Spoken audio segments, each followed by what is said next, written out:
Assalamualaikum students, viewers, welcome again to my YouTube channel to explore Pakistan globally. Lecture number 3rd, subject Pakistan study, chapter 6, history of Pakistan. Zulfikar Ali Bhutto के दौर हुकूमत lecture number 3rd का part 3rd है, जो कि हम bifurcate किया कि छोटे छोटे क्लिप्स में बनाया जाए ताकि स्टूडेंट्स आसानी से वीडियोस डाउनलोड करके उनको देख सकें, एंजॉय कर सकें वीडियो लेक्चर्स। नेशनलाइजेशन के कामर्स और तिजारत के ऊपर इम्पैक्ट्स क्या हैं, impacts of nationalisation on commerce, trade and commerce.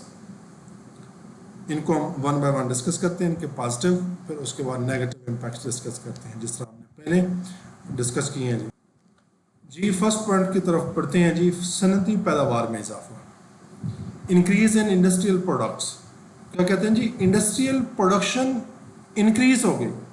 Nationalisation के वजह से जब इंडस्ट्रियल यूनिट्स गवर्नमेंट की तहवील में आ गए तो उसके बाद उनकी चेक एंड बैलेंस ज़्यादा होने लग गया, तो उसके बाद फिर इंडस्ट्रियल यूनिट्स का प्रोडक्शन रेट पहले से इंक्रीज हो गया। नंबर 2 पॉइंट, तवाज़ुन तिजारत में इजाफा, increase and balance of trade.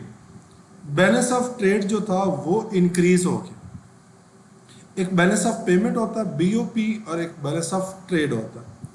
तो तवाज़ुन तिजारत क्या था कि गवर्नमेंट्स डेफिनेटली जब उसकी ट्रेड बढ़ता है, कामर्स बढ़ती है, प्रोडक्शन बढ़ती है, तो उसके तिजारत के तवाज़ुन में भी इजाफा हो जाता है, वो पॉजिटिव हो जाता है। समझ आ गई बात की कि बैलेंस ऑफ ट्रेड जो था वो इंक्रीज हो गया कि प्रोडक्शन इंक्रीज होने की वजह से, कि जब गवर्नमेंट के रेमिटेंसेस बढ़ते हैं, उसकी इनकम बढ़ती है। डेफिनेटली जब प्रोडक्ट्स तैयार होती हैं, इंडस्ट्रियल प्रोडक्ट्स, वो एक्सपोर्ट की जाती हैं, तो डेफिनेटली एसेट्स बढ़ते हैं, रेवेन्यू जनरेट होता है। नेक्स्ट पॉइंट क्या था जी, बरामदात में इजाफा, इंक्रीज इन एक्सपोर्ट्स। अब डेफिनेटली जब जो कंट्री अपने इंपोर्ट्स की निस्बत एक्सपोर्ट्स ज़्यादा कर रहा है, उसका हमेशा तवाज़ुन तिजारत बेहतर होता है, वो पॉजिटिव बैलेंस ऑफ पेमेंट में चला जाता है, ट्रेड में चला जाता है। तो उससे क्या हुआ, इंक्रीज होगी एक्सपोर्ट्स के इंक्रीज होने की वजह से नेशनल इनकम के अंदर इजाफा होता है। नेक्स्ट पॉइंट क्या है, ज़रूरी पैदावार में इजाफा, agriculture, increase in agriculture products. जब government ease of doing business की पॉलिसीज अडॉप्ट करती है और इस तरह के स्टेप्स लेती है, तो डेफिनेटली हर सेक्टर के अंदर उसके असरात जाती हैं। तो ये ज़रूरी पैदावार जो थी उसके अंदर इजाफा हुआ और मुल्की और गैर मुल्की तजारती सरगर्मियाँ, नेशनल और इंटरनेशनल जो business activities were increased due to production of agriculture products. अब देख लें कि कोई भी इंडस्ट्री है, चाहे वो राइस इंडस्ट्री है, कॉटन है, शुगर है, ये इनका रॉ मटेरियल कहाँ से आता है, एग्रीकल्चर सेक्टर से आता है, खाम माल। जब एग्रीकल्चर की प्रोडक्शन बेहतर हो जाएगी, उसके बाद ऑब्वियसली किसी भी कंट्री की एक्सपोर्ट्स ऑटोमेटिकली इंक्रीज हो जाती है। अब नेक्स्ट है जी, negative impacts of nationalisation of trade and commerce. Number 1 point, अफरात ज़र में इजाफा, इंक्रीज इन इन्फ्लेशन। अब इन चीज़ों को ज़रा आसानी से समझ लीजिएगा, सुबह शाम मीडिया के ऊपर भी ये चीज़ें डिस्कस होती हैं। इन्फ्लेशन में इजाफा हो गया, महंगाई में इजाफा हो गया। महंगाई कब बढ़ती है, अफरात ज़र का एलिमेंट कब देखने को मिलता है, इन्फ्लेशन कब होती है। अच्छा, एक इन्फ्लेशन होता है, एक डिफ्लेशन होता है। अफरात ज़र और एक तफरीत ज़र होता है। अफरात ज़र के अंदर अफरात में पहला लफ्ज़, इस लफ्ज़ में पहला हर्फ आ रहा है अलिफ, और तफरीत में तफरीक से है, तफरीत में क्या आ रहा है जी, तफरीत में ते आ रही है। अब अलिफ इजाफे से लगा लो, आई इंक्रीज से लगा लो, डी डिफ्लेशन डिक्रीज लगा लो, तफरीक से है, तफरीक कर देना। जब अफरात ज़र होती है तो महंगाई बढ़ती है।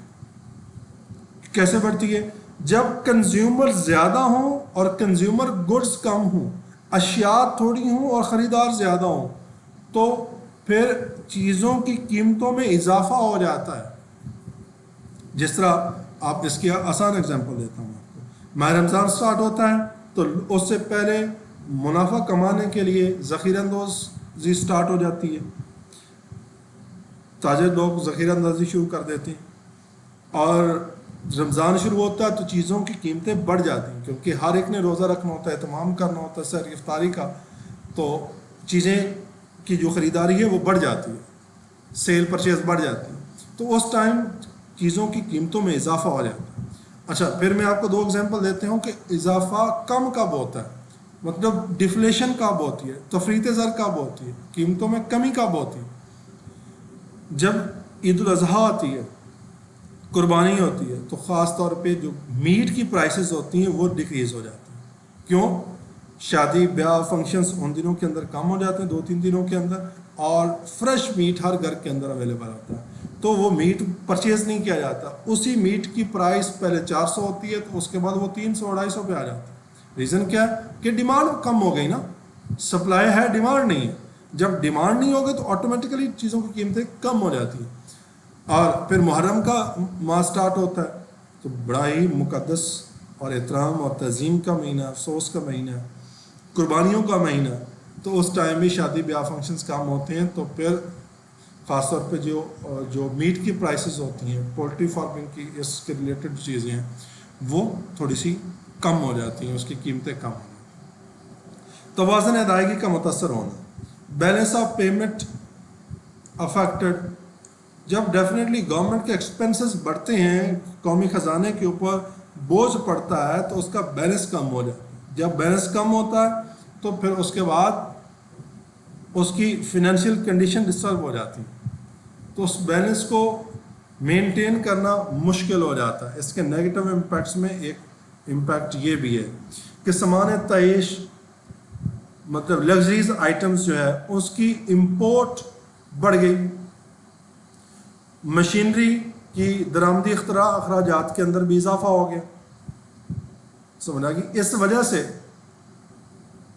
کیا ہوا جی؟ توازن تجارت بڑھ گیا۔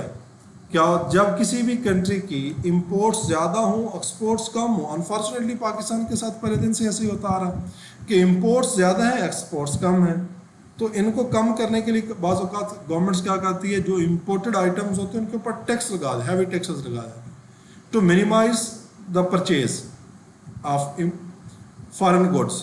فارن گڈس کو امپورٹ کرنے کے لیے جب قیمتیں بڑھ جائیں گی، ٹیکسز لگ جائیں گے، تو لوگ تھوڑا سا ڈرتے ہیں کہ نہیں، جو چیز پہلے 100 روپے میں ملتی تھی وہ 110 میں ہوگی تو مہنگائی ہوگی۔ تو یہ بھی ایک ٹیکٹک ہوتا ہے، صرف گورنمنٹ کوئی نقصان نہیں پہنچانا چاہ رہی ہوتی، وہ اپنی جو لوکل پروڈکٹس ہوتی ہیں، نیشنل پروڈکٹس ہوتی ہیں، ان کو پروموٹ کرنے کا بھی سوچتی ہے۔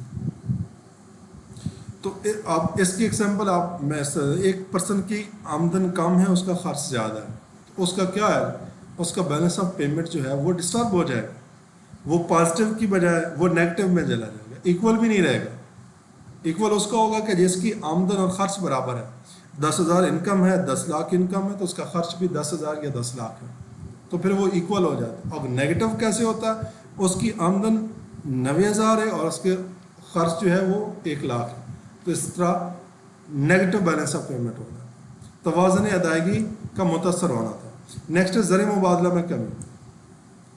اب فارن ایکسچینج ریزروز جو ہوتے ہیں وہ افیکٹ ہو جاتے ہیں، جب زیادہ سرمایہ چیزیں خریدنے پہ لگا دیا جائے تو پھر اس کے بعد سیونگ نہیں نہ ہوتی، جب سیونگ نہیں ہوتی تو زر مبادلہ میں کمی ہوگی، اس کو زر مبادلہ کہتے ہیں۔ توازن تجارت میں بھی خسارہ ہو گیا کہ imports were increased and exports were decreased, due to this phenomena the decrease was happen in balance of trade.